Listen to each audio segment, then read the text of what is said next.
जय श्री कृष्ण मित्रों, मैं प्रियंका स्वागत करती हूँ आपका जीवन और आध्यात्म में। मित्रों, आज हम बात करेंगे कि अक्षय तृतीया की जो पूजा है वो किस तरह से करनी चाहिए। अक्षय तृतीया के दिन हम सभी भगवान विष्णु, माता लक्ष्मी और कुछ लोग कुबेर जी की भी पूजा करते हैं। कहते हैं कि इस दिन भगवान विष्णु को चावल अवश्य चढ़ाना चाहिए। विष्णु जी और लक्ष्मी जी की आराधना कर उन्हें तुलसी के पत्तों के साथ भोजन अर्पित किया जाता है और सभी विधि विधान पूर्वक भगवान को धूप बत्ती से आरती की जाती है। गर्मी के मौसम में आने वाले आम तथा इमली को भगवान को चढ़ाकर पूरे वर्ष अच्छी फसल के लिए कामना की जाती है और उनसे आशीर्वाद ग्रहण किया जाता है। कई जगह पर इस दिन मिट्टी के बने घड़े में पानी भरकर उसमें केरी यानी कि जो कच्चे आम होते हैं उनको इमली और गुड़ को पानी में मिलाकर भगवान को चढ़ाते हैं और घी, शक्कर, अनाज, फल, सब्जी, इमली, कपड़े, सोना, चांदी आदि का दान भी किया जाता है। जिसके पास जितनी शक्ति हो, जितना हो उतना ही दान करना चाहिए और दान करने का पुण्य तो अत्यंत प्राप्त होता है। इस दिन छोटे से छोटे दान का भी बहुत महत्व होता है। फिर भी एक दिलचस्प मान्यता के अनुसार अक्षय तृतीया पर इलेक्ट्रॉनिक सामान देने का भी महत्व होता है, यानी कि किसी को जैसे पंखा देना, कूलर देना, इन सब चीज़ों का भी दान, जो हवा करने वाली चीज़ें होती हैं उन चीज़ों का दान करते हैं। इसके पीछे की धारणा है कि गर्मी दूर करने की जो चीज़ें हैं, चाहे वो हाथ वाला पंखा हो या इलेक्ट्रॉनिक पंखा हो, कूलर हो, एसी हो, इन सबको दान करने से किसी को ठंडक प्राप्त होती है। तो अगर हम किसी को ठंडक देते हैं तो हमारे दिल में ठंडक अवश्य प्राप्त होगी, ऐसी धारणा है हमारी।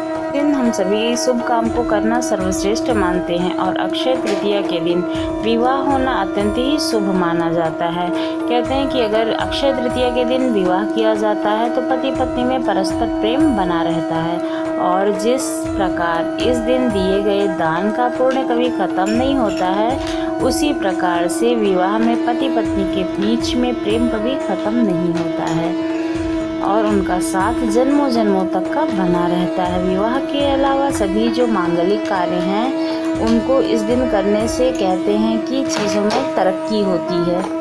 तो इसलिए अवश्य ही कोई भी शुभ काम करना हो तो अक्षय तृतीया के दिन अवश्य करना चाहिए। और कहते हैं कि अक्षय तृतीया के दिन आप चाहे छोटा सा ही सिक्का खरीद के लेके आओ या कोई भी छोटी ही सोने की सामग्री खरीद के लेके आओ, पर कहते हैं कि सोना चांदी अवश्य खरीदना चाहिए। इससे माता लक्ष्मी घर में प्रवेश करती हैं। अक्षय तृतीया की कथा सुनने तथा विधि के अनुसार पूजा करने से अत्यंत लाभ होता है। हमारे पुराणों में भी इसका महत्व है। जो भी इस कथा को सुनता है और विधि विधान के साथ पूजन और दान करता है उसे सभी प्रकार के सुख, संपत्ति, धन, यश, वैभव की प्राप्ति होती है और इसी धन एवं यश की प्राप्ति के लिए वैश्य समाज के धर्मदास नामक व्यक्ति ने अक्षय तृतीया का महत्व जाना था। आइए कथा सुनते हैं। बहुत पुरानी बात है। धर्मदास अपने परिवार के साथ एक छोटे से गांव में रहा करते थे। वह बहुत ही गरीब थे। वह हमेशा अपने परिवार के भरण पोषण के लिए चिंतित रहते थे। उनके परिवार में कई सदस्य थे। धर्मदास बहुत धार्मिक प्रवृत्ति के व्यक्ति थे। एक बार उसने अक्षय तृतीया का व्रत करने का सोचा और अक्षय तृतीया के दिन सुबह जल्दी उठकर गंगा स्नान किया। फिर विधि पूर्वक भगवान विष्णु की पूजा अर्चना और आरती की। इस दिन अपने सामर्थ्य के अनुसार जल से भरे घड़े, पंखे, जौ, सत्तू, चावल, नमक, गेहूं, घी, दही, सोना तथा आदि वस्तुएं भगवान के चरणों में रखकर ब्राह्मणों को अर्पित की। यह सब दान देखकर धर्मदास के परिवार वाले तथा उनकी पत्नी ने उन्हें रोकने की बहुत कोशिश की।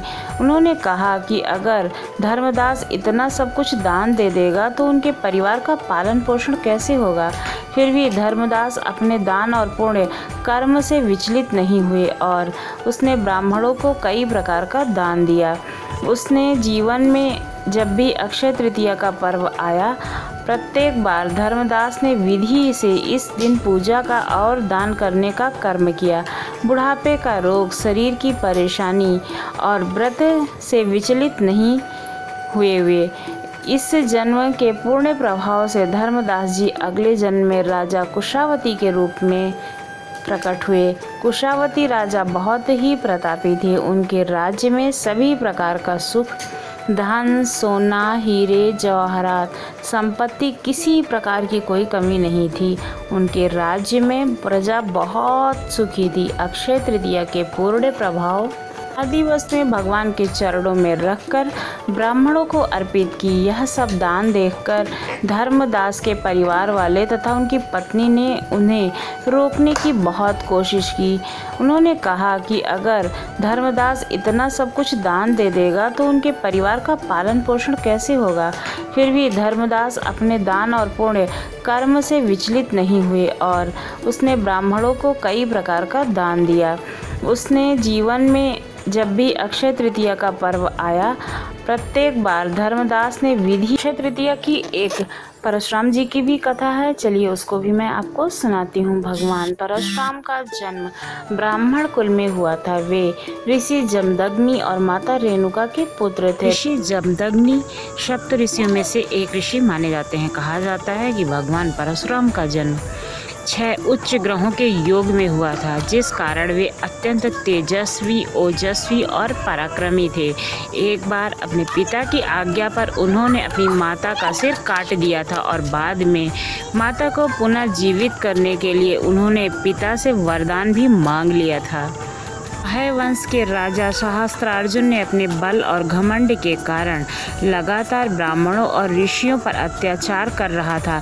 प्राचीन कथा और कहानियों के अनुसार एक बार सहस्त्रार्जुन अपनी सेना सहित भगवान परशुराम के पिता जमदग्नि मुनि के आश्रम में पहुंचे। जमदग्नि मुनि ने सेना का स्वागत और खान पान की व्यवस्था अपने आश्रम में की। मुनि ने आश्रम की चमत्कारिक कामधेनु गाय के दूध से समस्त सैनिकों की भूख शांत कर दी थी। कामधेनु गाय के चमत्कार से प्रभावित होकर उनके मन में लालच पैदा हो गया था। कामधेनु गाय मित्रों ऐसी गाय थी जिससे आप जो मांगते वो पूरा हो जाता था। अगर आप उससे शास्त्रों लोगों के लिए भोजन मांगते तो वो भोजन देती, या रहने की व्यवस्था मांगते तो रहने की व्यवस्था देती। ये गाय जो है इंद्र ने दान की थी। ये स्वर्गलोक की गाय थी। तो उसको देखकर उनके मन में लालच पैदा हो गया था। उसके बाद जमदग्नि मुनि ने कामधेनु गाय को बलपूर्वक छीनना चाहा। जब यह बात परशुराम जी को पता चली तो उन्होंने सहस्त्रार्जुन का वध कर दिया था। सहस्त्रार्जुन के पुत्रों ने बदला लेने के लिए परशुराम जी के पिता का वध कर दिया था और पिता के वियोग में भगवान परशुराम की माता चिता पर सती हो गई थी। पिता के शरीर पर 21 घावों को देखकर परशुराम जी ने प्रतिज्ञा ली थी कि इस धरती को वो समस्त क्षत्रियों से विहीन कर देंगे और उनका संहार करेंगे। इसके बाद पूरे 21 बार उन्होंने पृथ्वी से क्षत्रियों का विनाश करने की प्रतिज्ञा पूरी की। भगवान परशुराम को अत्यंत क्रोध आता था। वे बहुत ही क्रोधित थे। उनके क्रोध से स्वयं भगवान गजानन गणपति महाराज भी नहीं बच पाए थे। एक बार जब परशुराम भगवान शिव के दर्शन करने के लिए कैलाश पहुँचे तो गणेश जी ने उन्हें उनसे मिलने के लिए मना कर दिया। इस बात से क्रोधित होकर उन्होंने अपने फरसे से भगवान गणेश का एक दांत तोड़ दिया था। शायद इसी वजह से भगवान गणेश एक दांत रहे हैं और इनका नाम पड़ा एकदंत। तभी से भगवान गणेश जी को एकदंत के नाम से हम सभी जानते हैं। आपको ये संपूर्ण कहानी कैसी लगी और आपको अक्षय तृतीया की पूजा विधि, तिथि और ये कहानी कैसी लगी? अगर पसंद आई हो तो प्लीज़ चैनल को सब्सक्राइब करें और बेल आइकन भी प्रेस करें और भी नई नई वीडियो को देखने के लिए। बेल आइकन वीडियो के नीचे रेड कलर का होता है तो रेड वाली बटन ज़रूर दबाएं, जैसे कि हमारे चैनल पर बार बार जो वीडियो आती रहे उसको आप बार बार देख पाएँ। धन्यवाद।